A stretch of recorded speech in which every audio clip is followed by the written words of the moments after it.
যুক্তরাষ্ট্রের women's fellowship ফাউন্ডেশনের নেত্রী রেবেকা ওয়াগনারের সঙ্গে বৈঠক করেছেন বিএনপির ভারপ্রাপ্ত চেয়ারম্যান তারেক রহমানের কন্যা ব্যারিস্টার জায়মা রহমান। ওয়াশিংটন ডিসিতে রেবেকা ওয়াগনার এবং সংগঠনটির অন্য সদস্যদের সঙ্গে বৈঠক করেন তিনি।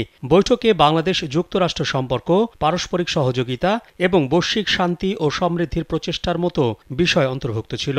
বিএনপির মিডিয়া সেলের পক্ষ থেকে তথ্য জানানো হয়েছে।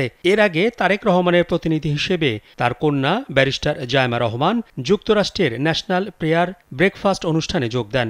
যুক্তরাষ্ট্র কংগ্রেসের আনুষ্ঠানিক আমন্ত্রণে রাজধানীর ওয়াশিংটন ডিসিতে গত ৫ ও ৬ ফেব্রুয়ারি এই ন্যাশনাল প্রেয়ার ব্রেকফাস্ট অনুষ্ঠিত হয়। গত ১১ জানুয়ারি বিএনপির ভারপ্রাপ্ত চেয়ারম্যান তারেক রহমান স্যান্ডেলিনা সো রূপচর্চায় আভিজাত্য।